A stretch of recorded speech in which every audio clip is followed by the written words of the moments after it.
Thank you. David Durfee from Shaftesbury, representing Sunderland and Glastonbury as well. Nice to have you back. I'm Heather Superman. I represent Windsor 4, the towns of Barnard, Pomfret, Bridgewater, and West Hartford. Hi, I'm John O'Brien. I represent Royalton and Michelle Boslin. I represent Wyndham 3, which is Westminster, Rockingham, and Brookline in northern Wyndham County. And I'll just say for the newer committee members that Teresa is here today talking about the farm show, but in a previous role, she was and was alluded to the other day, the founder and longtime executive director of Salvation Farms. So we had Salvation Farms in last week to give us an update on that grant that the legislature had awarded a couple of years ago. They're really wonderful. We're here today to talk about the farm show or to hear about the farm show. And thank you for coming. Thank you for having us. So thank you, Chair Durfee, Vice Chair Supernaut, and committee members for inviting us here today to provide you with an update on the Vermont Farm Show. I'm Teresa Snow, the president of the Vermont Farm Show board. I joined the board in 2023, stepping into the president role in May of last year.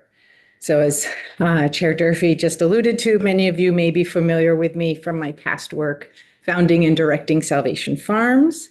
I'm no longer involved with the organization, although I remain a friend and a strong fan of the organization's work. I'm pleased to be accompanied by Dave Martin, the Vermont Farm Show board treasurer, longtime member of the board of the Vermont Farm Show. Dave also owns and operates Settlement Farm in Underhill and serves on the board of the Vermont Sheep and Goat Association. So really looking forward to answering your questions, but first I'd like to provide the committee with a little history and context. So please keep in mind that there are others in Vermont who have a more intimate knowledge of the Vermont Farm Show history than I do. What I will share is my best attempt to summarize the evolution of the Vermont Farm Show. The Vermont Farm Show started in the 1930s, providing a space for farmers to gather and for producer associations to hold their annual meetings. It was initially created by dairy producers, potato growers, and maple sugarers, saying we need a space to come together, hold our annual meetings, and hear from service providers. And their vision was strongly supported by the Commissioner of Ag. So as the show evolved, a product competition became a big part of the gathering, as did the trade show element, which featured a wide variety of agricultural service providers. As years went on, the show saw the number of exhibitors grow. The show started out in Burlington's Memorial Auditorium, taking a short pause during World War II, and then moving to the Barry Auditorium. In 2012, the Vermont Farm Show moved its event to the Champlain Valley Exposition in Essex. So contests like the political poll and then the Capital Cook-Off were added, as was a Consumers Night Farmers Market. Throughout much of the Vermont Farm Show history, the Agency of Agriculture provided staff support to the farm show's coordination, and many other state agencies and department staff would step in to help set up, provide oversight and breakdown of the actual event. UVM Extension has always played a big support role in the farm show as well. The role of the Vermont Farm Show board has been to provide the agency staffer with guidance, as the Vermont Farm Show board seats were historically and are still today mostly filled by producer association representatives. The Vermont Farm Show receives no state funding. All its income has been received through the show exhibitors. One exception was a small Vermont State Fairs grant of approximately $2,500, accessible to the Vermont Farm Show annually if the event was 3 days in length and included a product competition. The Vermont Farm Show has always been free for all to attend, with producer association meeting spaces provided at no charge. It was about 15 years ago when the staff support from the Agency of Ag was no longer available to coordinate the show and oversee the event itself. At that time, the Vermont Farm Show Board chose to hire a contracted show manager who took over all coordination of the show. The Vermont Farm Show has no staff and has never had staff.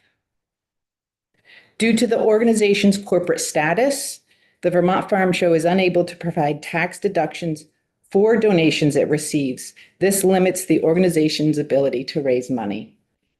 The last farm show was held in January of 2020. So it's my understanding that there are several reasons why the event has not been held since. And they include the contracted show manager announced that 2020 would be the last show they would coordinate. Jackie Foltz. And I heard she was pretty amazing at her role. The COVID-19 pandemic impacted the board's thinking about holding a midwinter in-person inside event. And while planning a 2022 January show, they canceled that event 1 month before the event as COVID cases began to spike again in the state. Now, even before the pandemic, the board and the Vermont Farm Show exhibitors were witnessing changes in attendance, and this was mirroring the changes being witnessed in Vermont agriculture and within the supporting infrastructure for agriculture in Vermont. The board began to question if Vermont still needed and or wanted a farm show and struggled with deciding how to hold an appealing show that would keep the organization financially viable. So in early 2024, the Vermont Farm Show leadership, having been without a board president for a couple of years, proposed dissolving the organization. Now, if that happened, the Vermont Farm Show, or if that happened, Vermont would have no show and would have no farm show organization. So I and a handful of other board members proposed an alternative to dissolving, and that would include two key activities, using some of the retained assets that the organization had. So it would include hiring a contractor to support us in a statewide stakeholder engagement process to learn if Vermont wants the Vermont Farm Show to exist and what kind of show and or other services it wants. And then also, what kind of organization should the Vermont Farm Show be so that it can be financially viable? The board voted at its May 2024 annual meeting to approve these alternative actions, and the board's executive committee members, including Dave and myself and two others, we were approved to move forward with the charge to secure contracted expertise to help us with this work. So I'm pleased to share that earlier this month, we completed our stakeholder engagement and information gathering process. This process included 16 virtual focus groups, 5 in-person gatherings, and an online survey, and also one-on-one interviews conducted by our consultants with targeted individuals. In total, approximately 300 individuals participated in this process. So we're now moving into our organizational structure and governance assessment process. With the information collected through both processes and with the aid of our contractors, the Vermont Farm Show board officers will present our findings and recommendations to the full board of the Vermont Farm Show in May at its annual meeting. It will be at that meeting that the full board will decide if the Vermont Farm Show will continue as an organization, and also define what a future event or other services would be. I'd like to open up to any questions, or if there's anything you want to add. I think that was a really great summary. I think one of the things to emphasize is, agriculture in Vermont has been changing in a lot of ways. And also, I'm going to mention that I think for many years, folks assumed that the Vermont Farm Show was supported by the Agency of Agriculture financially. It wasn't. Our only source of income was the fees that exhibitors paid for us to be at the farm show. And it took putting on the farm show costs a lot of money. It just does. But I'm really excited about the idea of taking a look at how agriculture has changed and what we can do to create an event that will appeal to everybody. And I think I sound like a broken record on this, but as agriculture in Vermont has changed and there's an increasing role for smaller scale agriculture, I think one of the keys to success of small scale agriculture is educating the public in general in Vermont about agriculture so that they value the small scale agriculture and are willing to support it in any number of ways, from farmers markets and local food. And I think that's an important role that the farm show could play. And I could go on and on talking about that, but I'll stop. Well, we've got a few questions. That looks like Representative Nelson. Farm show has been a staple in my life until 20, whatever. And I find it hard to beat seasonal affective disorder without going to the farm show. When I was in high school in FFA, it was a big deal. There was 3,200 dairy farmers back then. We're 420 or 440 now. But agriculture, Vermont is still more dependent per capita on agriculture than any other state in this country. And farming has changed. But as I told you earlier, it's still farming. And we're still farming. And we have larger farms, not in a national sense of the thing. And we have small, beautiful design farms. And I look forward to getting into the house so Heather and I can kick everybody in the political poll contest. Because I don't think anyone beat us, Heather. So, the house would prevail. Anything I can do personally to help support it, to get it back going. I think across the road in the brick building, they would like to see it come back and get going. And I don't have a question in that. I just offer help and celebrate all of agriculture. Did you have a question? Yeah. Well, first, just to echo what Richard said, I mean, growing up, right, it was Tunbridge emptied out during those 3 or 4 days in January. Chelsea High School, where I went, FFA, I mean, the high school was like half there because they were all at the farm show. So it was such a big deal. And I marked this sort of midwinter, Tunbridge Fair almost. Yeah. So, like, my question, though, how just talk about the board if you could a little bit. How big is the board? How do you get on it? Right, and Dave may have a little more context than this. Currently, our board has 10 members. Is the agency represented on it? So there's 2 ex officio members, represented from UVM. So Fitzroy or Roy Beckford, and then Anson Tebbets or Secretary Tebbets does have a seat, but his designee is Scott Waterman. So those are the 2 ex officio representatives. The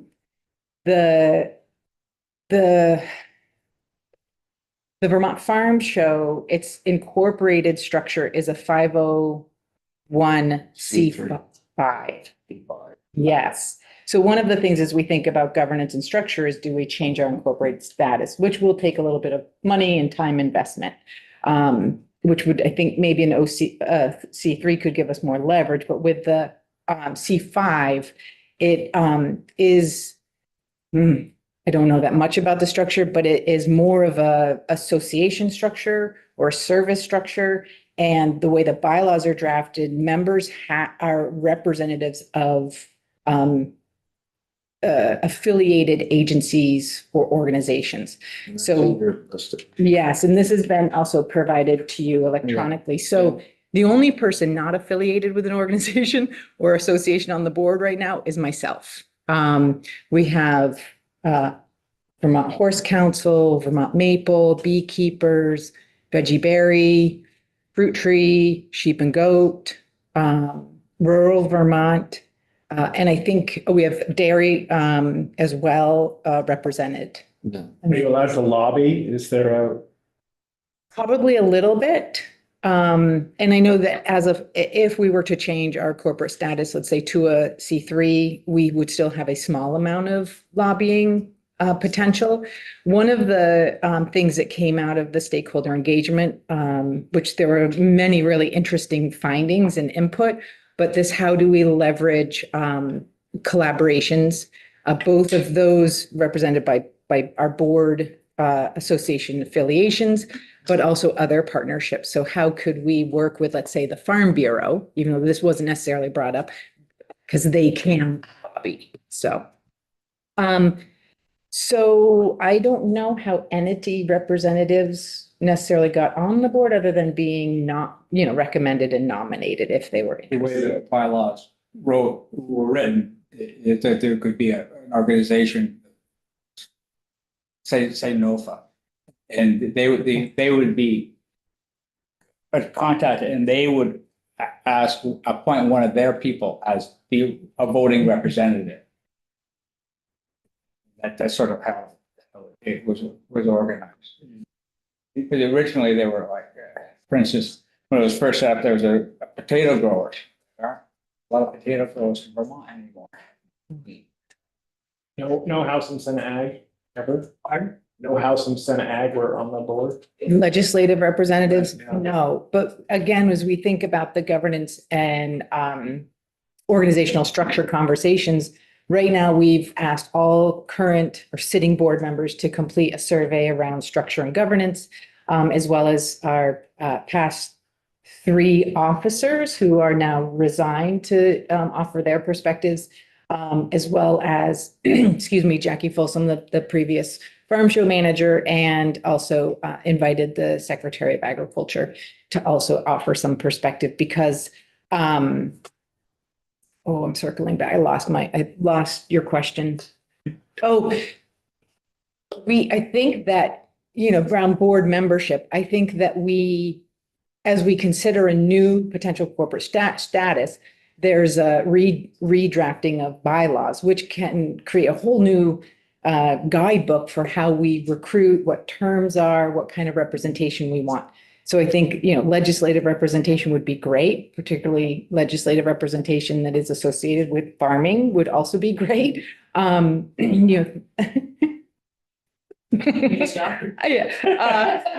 also youth. A lot of the findings from the focus groups, the in-person gatherings and the survey were about the future of farming. And yes, we can think about the future of farming through diversified agriculture and all of the ways that we're using the land and producing things and engaging with livestock, whether it's the draft animal and agroforestry or beekeeping, or whether it's dairy, we're doing so many different things. And fiber production, if we aren't working with our youth and exposing them, we don't have a future of agriculture. So, I think that's an important piece to think about in board makeup as well.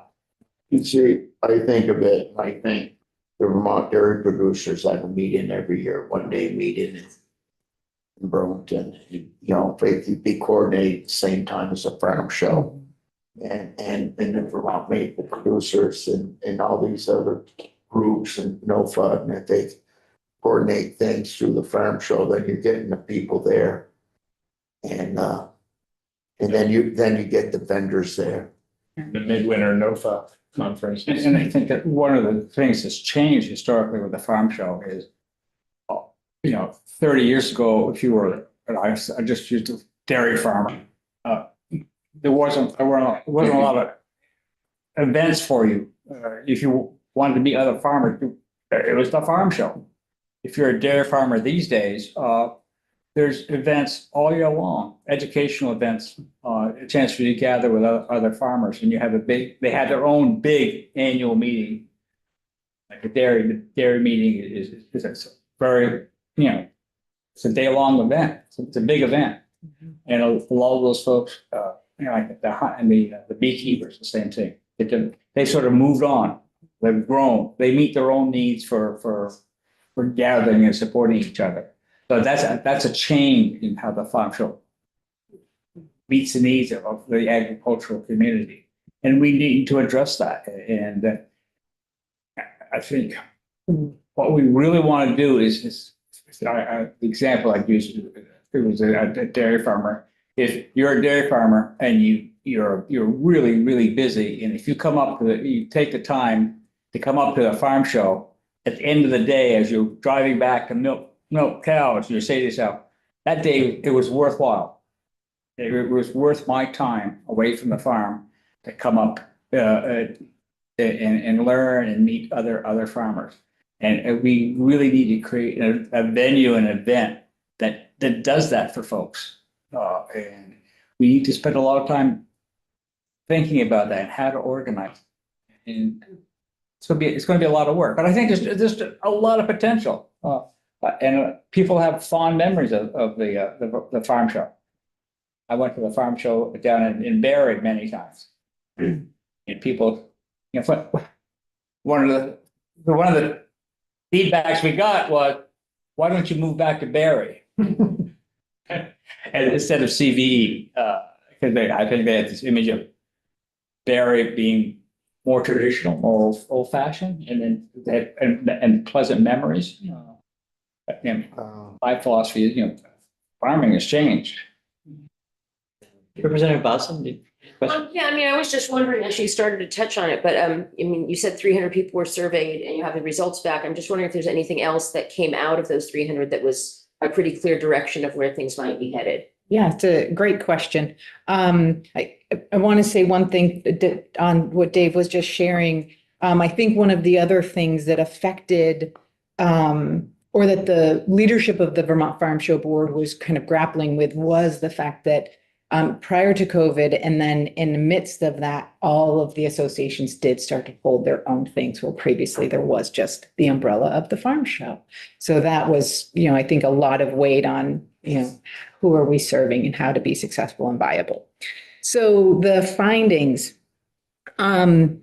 we had these 5 in-person gatherings, one in Craftsbury, St. Albans, Rutland, Brattleboro, Berlin. in Berlin. We held 16 virtual focus groups from dairy to meat and poultry and eggs to vegetable, nut, grain, fruit, hops, barley, hemp, cannabis, medicinal herbs, foraging, wild harvest, or wild crafting. So that could be animal, plant, youth or groups that represent youth. We engaged state agencies in a focus group, the general public, exhibitors in a focus group. I mean, the engagement was broad and extensive, that we tried to bring in non-quote unquote food farmers that were maybe producing different types of fiber or working with draft animals or doing equine therapy, et cetera. And what we found was there was general support for the farm show in general. And also in the survey, there were a lot of different questions asked in the survey versus what was asked in focus groups or these in-person gatherings. Anyone that responded, that it was positive that the farm show should happen. There was this emphasis on meeting the organization's mission, which kind of brings us back to that governance structure piece of looking at the organization itself. But then looking at the audience, is the audience the farmer? Or is the audience the general public? How do we make it successful for the farmer and then also for the exhibitors if it is still on that trade show route? A lot of people commented around educational elements, not just bringing in youth and maybe having a youth day, but having a lot of hands-on demonstrations or activities. Having folks that may have expertise accessible. So, meet with a legislator or meet with a tax accountant or meet with, a farmer with a particular expertise. So there was a lot around how to make sure that it was really engaging and experiential. And then this idea too of, well, as kind of Dave has alluded to, how do we meet the changing landscape in agriculture and the diversity and have it be representative and valuable to all types of agriculture? But how do we get the general public in and interested? Because the general public needs to support agriculture as much as the education piece would use to support agriculture and farmers. The other big key piece was local food. People wanted food and celebration, fun, ideas around, a barn dance and local food vendors and a market as much as a trade show. Did I miss anything? That was pretty good. Okay. We had a lot of really great ideas. And one of the things we were working on is having more local food at the farm show. That creates tension because Champlain Valley Expo has a contract with a caterer. So it's like, if the caterer can't sell hot dogs and stuff. But we were having that conversation and the CVE was willing to be flexible about it for the 2022 show. We were making some progress trying to resolve that. But then you get to the issue of how do you organize the people who provide the food, the samples of food, and that's just some logistical challenges, how to get that all organized, and it's complicated. And one of the things we struggle with is it's a 3-day event. If you have a booth, you have to be there all day for 3 days. That's great if you're a large company. If you're a small scale ag person, you can't be away from your farm for 3 whole days. My neighbor is with IBA, and he said, Dave, I'm here all day, and then I go home and I'm working till 11 or 12 o'clock at night trying to fill orders. He was a small one-man operation. It was really hard for him. So that was another one of those issues we have to sort of balance and work out. But it's important, especially for smaller scale folks. Representative Morgan had hand up, I think. earlier. Yes, how do you get these vendors or these exhibitors to come to the show? How do you make them aware that this is happening? And it's a big state, so that's a lot. I think one of the things that happened is I don't think towards the end we were doing enough advertising. And for the agricultural community, 20 years ago, in January, you go to the farm show. That's just what you did. You didn't, and the same thing for the people who would have a booth at the farm show as well. It's January, it's the farm show. That's what we do. And I think that gradually started to change. The farm show became less visible to people. And I don't think we did a very good job of getting the word out to the whole general public. And I would see that as one of the things we really need to do, because it's a great event. It really is. And I think we should have done more. So if they're aware of it, they can just sign up and. Yeah, so there was, I believe there was a way for past exhibitors to indicate their interest to exhibit again. I know that there is a customer list in our QuickBooks file. We do have past exhibitors or vendors on a mailing list. So my suspicion is that they were contacted, probably a snail mail maybe, or even a phone call at some point that said that. Jackie wasn't a tech person. Well, and that's okay. Some people respond better to phone calls. And one of the things that was happening is Jackie had a wait list of vendors who wanted to be at the farm show. And gradually that wait list, got smaller and smaller and smaller. And towards the end of the, we weren't attracting as many vendors. Because it was a big ask. And they had to make a judgment about, will I make enough sales contacts during that 3 days to justify setting up? Well, Harvard Equipment cost them a fortune to ship their equipment down and haul it back and pay staff, like 3 staff people for 3 days. That's a lot of money. Well, those staff people are either gonna be at the farm show or sitting in their cubicle. Yeah. And at least they're making a point of contact when they're at the farm show, but you can't get around that it costs a lot of money. It's $150 an hour to lowboy Yeah. that equipment in. And the other thing we've lost is we don't have 10 John Deere dealerships in the state anymore. We have 1 or 2. Wow. We don't have 5 Case IH dealers in the state anymore. We have 1. Yeah. That being said, they have the personnel to put there. The personnel is not the issue. It's moving equipment and, And I think the other thing that happened is, I know, like Lely, for instance, the Lely, the national Lely company used to provide support for the local Lely people to be at the farm show. The John Deere national level would provide financial support. And a lot of the big companies aren't interested in investing in farm shows anymore. This is something that's happening nationwide. well, they want us all to drive to Syracuse. Pardon? They want us all to drive to Syracuse, Yeah. you know, and go to the regional. You know, the Pennsylvania Farm Show is done now, the winter one, but they still have the meeting in Syracuse, and then in Kentucky. And, you know, people go to these huge national farm shows and, that I'm not interested in going to. I am, but I don't have time. You know, you've got to get your outreach and it's come meet your farmer.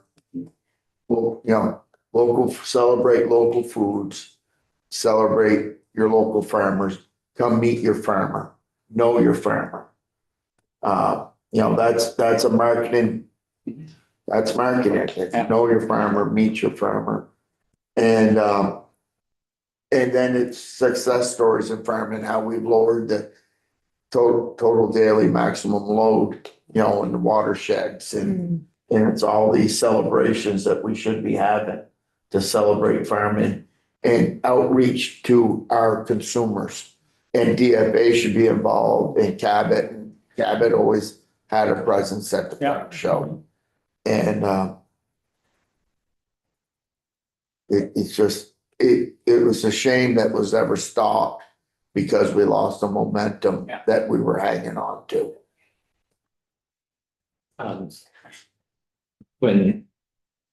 Before I was part of this committee, but was in the House, I remember, and John, you can speak from actual experience, that the committee went and had a team that was part of the cook-off. Yeah, that's right. Competed against the Senate Ag Committee.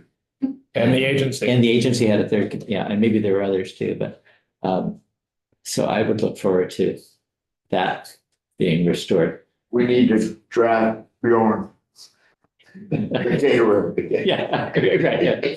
I mean, my role with the Vermont Farm Show prior to joining the board was to be a judge at the Capitol Cook-Off. I had the privilege of doing that at least 4 or 5 years. It felt pretty prestigious. And then I think there were a couple of years that Salvation Farms provided some of the ingredients, which was very, very cool to have that organization highlighted. Would at Buffalo. Representative Morgan had a follow-up, and then I think Representative O'Brien had a question. So you don't charge people to set up a booth?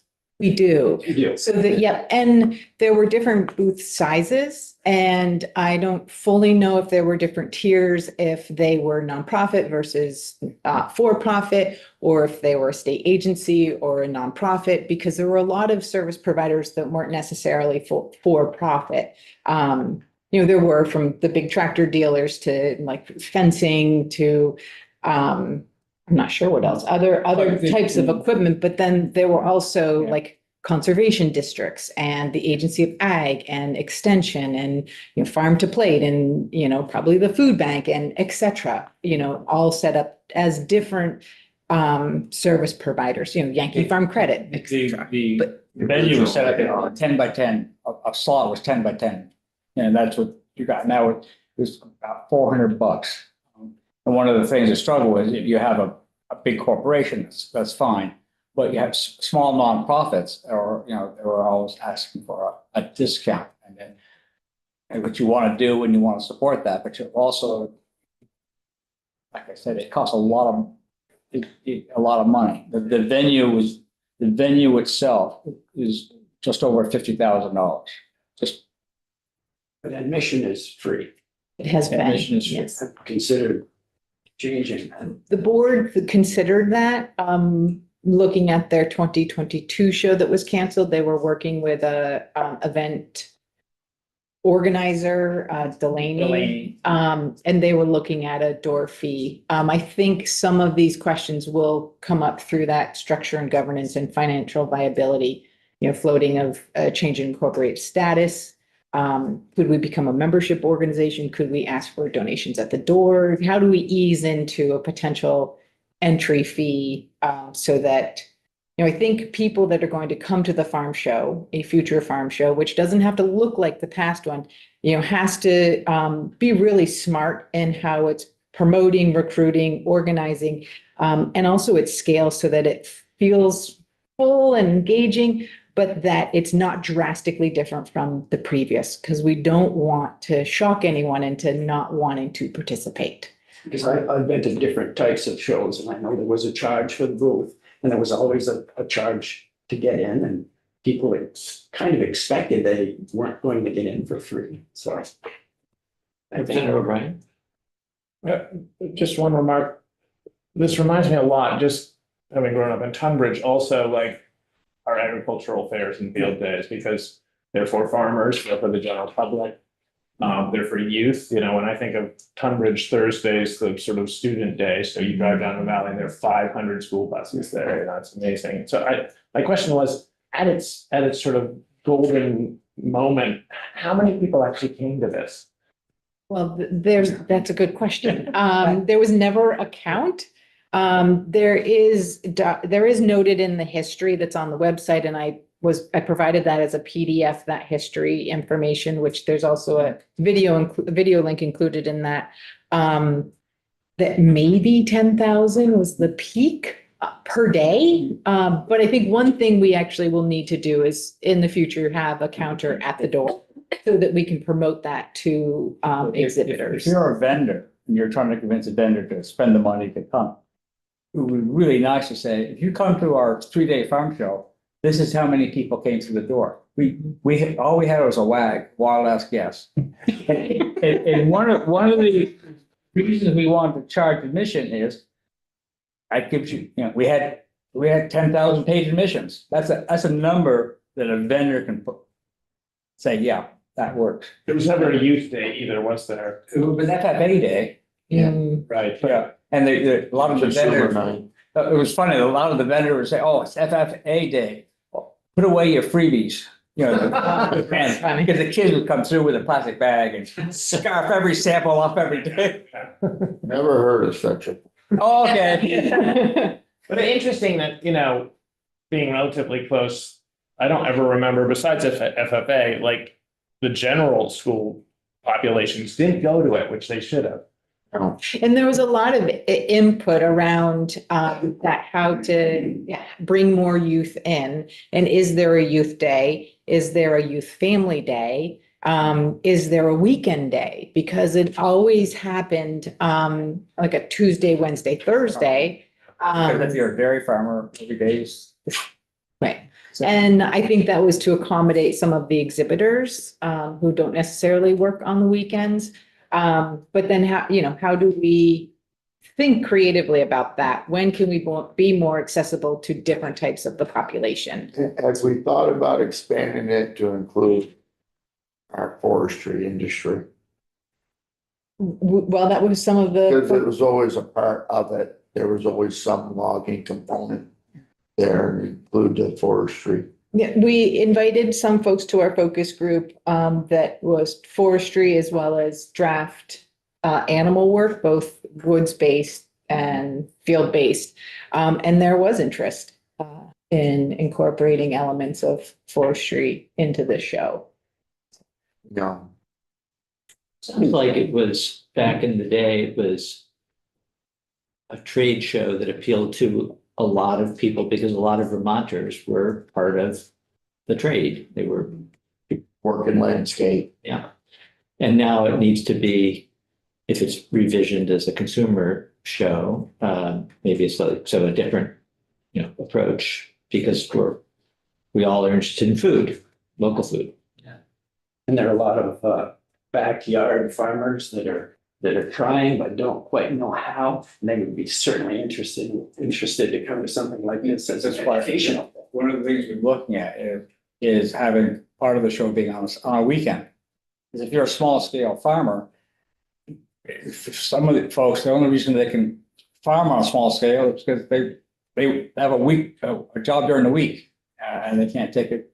So that was one of the things we're really looking at, including a Saturday. They were just, it's up to it. That is tough on your big vendors, so Right? that is tough on your, Yeah. if you're still gonna get the, Folks at Champlain Valley equipment weren't keen about Saturday. no, they wouldn't be, and perhaps the people with Bordeaux grain or Cargill, Yeah. Okay. you know, whatnot, and then the seed dealers.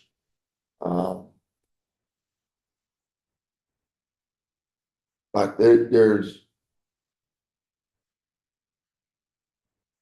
reaching out to the consumer, know your farmer, celebrate Vermont's working landscape. Heather could come up with 100 ideas for you. I know she could. Creative person. And I don't know how we ever have the political pull now with Miss Burke not milking cows anymore, having cows last year, she'd bring down. Time of year too, we thought. Was Also- there entertainment, live entertainment? No, and that was some of, how to make it more, engaging. So could there be music? Could there be, more interactive, whether that's in person or even, projected in from somewhere. But I think, the idea of a barn dance, something that might feature Vermont spirits and beverages. Just thinking.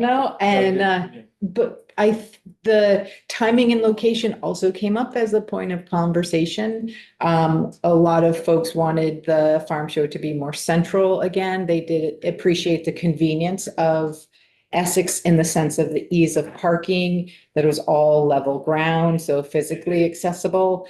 The winter seems like a good time, at least that January period, because you're not tapping trees, lamps aren't coming yet. It's kind of it's a good time other than the unpredictable weather reality. Some folks, said maybe it should rotate year to year, or should it alternate, because the Vermont Flower Show is every other year. Does the farm show happen, in the years that they don't have their show? Could it actually be on a farm? So there were a lot of creative ideas that were presented that we're going to have to be thinking through. Another thing around kind of financial viability and how we make vending, exhibiting appealing, thinking about, could it be a membership organization where we have nonprofit and corporate members, maybe families and farmer memberships, that not only do they get potential discounts to be an exhibitor, but maybe if there is an entry fee, well, that fee goes away for members, or they get discounts on seeds or equipment, or et cetera. So I think there's a lot of creative things we can consider. I think one of the other findings that we all probably know have been to the farm show is that the connecting in person was one of the highest value ratings, just being able to see people. And so while for some exhibitors, the measurable context for sales is important, but also just hearing what was happening for people, other farmers who don't necessarily always get to connect, or hear as an exhibitor what is going on for your customer base. The last place I talked to Kurt Lampier was at the farm show. some of the folks I spoke to at the last farm show, walking around, is that personal connection. That was the whom I spoke to, that was the most important thing for her and her family, is to come in and see folks they hadn't seen for years. Important. Yeah, I think, sorry. No. Go ahead. I was just gonna say, I haven't been to the farm show, but I did go to the NOFA conference this year. Sure. And it feels like there are elements of what they did there that could be translated. I mean, that's a conference, so there's a lot more orientation towards giving information and workshops and things like that. But I mean, it was quite expensive. But I'm sure it paid for their costs. And they did have a display area where it was both things that were given away and you had the option to buy things. So people had a chance, the vendors had a chance to sell things as well as get brand awareness or whatever it was. But then there were lots of opportunities to network in small groups, both through meals and snacks and workshops that were around particular topics. And they did have a dance in the evening and ice cream social. And so it sounds like it met some of the same goals as what you're talking about.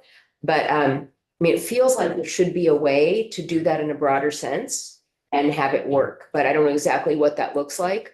But I hope you are able to regenerate it because it sounds like a really great idea. And I guess the one other thing I would just say is I actually work in my other life as a 4-H special educator. And I would hope that you would connect. I mean, I know you said one of the members of your committee is from Ag Extension, but I would think you might want to really poll the 4-H folks, because if you could get youth on board and you could get other educators on board, that would be a lot of people that care about this and would want to bring students, and students could do displays. And it just feels like it could be a win-win. So I hope you're able to figure it out. There's a lot of different ways it could go, but it sounds great. And I live in Southern Vermont. I never heard of the farm show, but now that I know about it, I'll be keeping an eye out and I would be happy to go if it comes around in a new form. Yeah. I'd imagine, Preferably in the middle of the state, though. I'd imagine your NOFA show, part of it could tie right into the farm show Yeah. and the 4-H people, perhaps they can hold some of their quiz bowls Yeah. there. Good thought. Yeah, We need to wrap up. I was gonna say, I had never heard of the farm show either until I was coming to Montpelier regularly.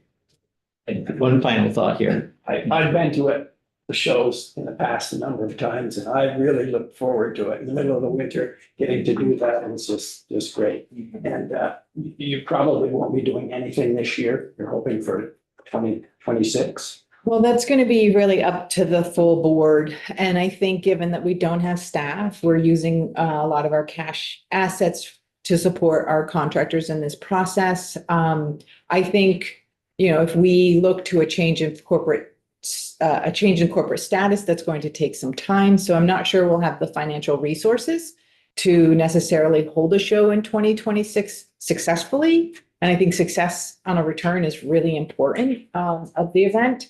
That being said, I think the board is going to be faced with concepts of, do we hire staff? And what is that staff person tasked with? And is it building visibility? Is it using all of this information collected to actually design a show and think critically around what that show is going to look like so that it can start to really have a long runway before we're holding an event? But that's not up to me. It's not up to Dave. We can, see what the full board feels like we're capable of doing.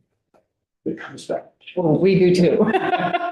Yeah, we should probably wrap up, but I really appreciate your coming in. And also, I think we all wish you the success in having it reform in some format. There were a couple other hands up, a couple of quick final thoughts, Richard. There is a show gonna be in, I think, November. With American Dairy. American Dairy.